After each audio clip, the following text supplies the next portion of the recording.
Mula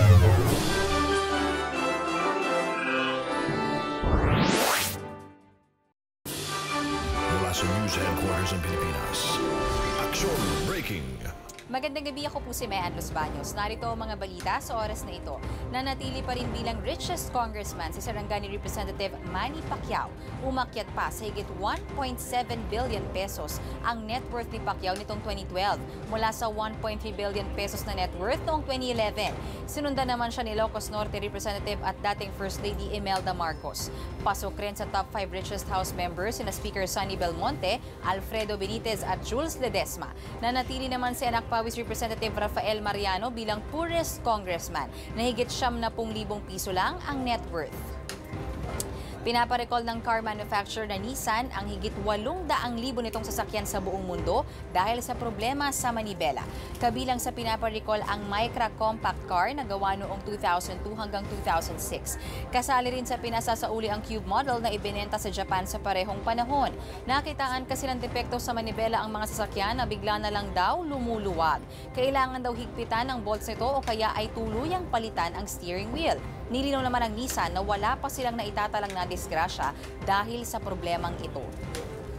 Alamin naman natin ang lagay ng panahon mula kay Manu Sendehas ng Action Weather Center. Manu? Mula sa News Headquarters ng Pilipinas, Aksyon Weather. Salamat, Mayan. Mga kapatid, medyo humina na po ang Intertropical Convergence Zone or yung ITCZ na nakaporma dito banda sa Mindanao. Pero magkakaroon pa rin ng pulo-pulo mga pag-ulan dito sa bandang rehiyon na ito kasama po ang Visayas, di ba mga kapatid? Pero ang pinaka-umiiral ngayon dito sa pinakahilagang Luzon ay ang diffuse tail end ng cold front. Ibig sabihin niyan ay medyo kalat po yung mga kaulapan dito. Pero ganun pa man, asahan po na magkakaroon pa rin ng maulap na papawirin lalo na sa may Cordillera, sa Cagayan Valley at sa may lalawigan ng Ilocos Region. So sa mga kapatid natin dyan, asahan po na posibleng magkaroon ng mahihina hanggang sa katamtamang mga pag-ulan. Kaya maging handa po tayo. Ang nalalabing bahagi naman ng bansa, kabilang po ang Metro Manila. Kung sakali man magkaroon ng mga pag-ulan katulad ng Mindanao, mga pulo-pulo mga pag-ulan lamang ito. At sa mga susunod na araw dito sa Metro Manila, ganun po ang magiging lagay ng ating panahon, bahagyang kaulapan na posible magdala ng pulo-pulo mga pag-ulan at mananatili pa rin ang mainit na temperatura at ang maximum posibleng umabot hanggang 35 degrees Celsius. Dito naman sa Metro Cebu sa may Visayas region, ganun din katulad ng Metro Manila, pulo-pulo mga pag-ulan, kaya maging handa rin ang ating mga kapatid. At ang maximum temperature pagdating na Sabado, pwedeng umabot hanggang 34 degrees Celsius.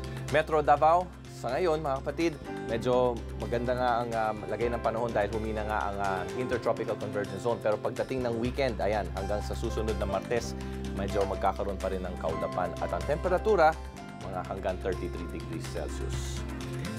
Para sa karagdagang impormasyon tungkol sa lagay ng panahon, nandyan siyempre ang interaction.com/weather at kami rito sa Action Weather powered by WIN. Ayan. Salamat, Manu. Narito naman ang headlines ngayong Huwebes. Assistant Bank Manager patay matapos tambangan sa kasagsagan ng traffic sa Maynila. Mga otoridad sinisilip ang anggulong mistaken identity. Batas para sa masabigat na parusa sa mga nagbebenta ng botsa permado na ni Pinoy. Mga suspect pwedeng makulong ng hanggang 12 taon. Probisyon sa libel inalis ng DOJ sa enhanced version ng sinuspending cybercrime law. At MMDA Chairman Francis Tolentino umalma sa pagtawag ng best-selling author na si Dan Brown sa Maynila na Gates of Hell.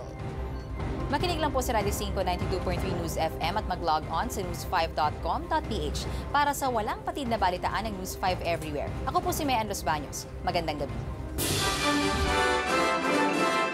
Higit sa balita.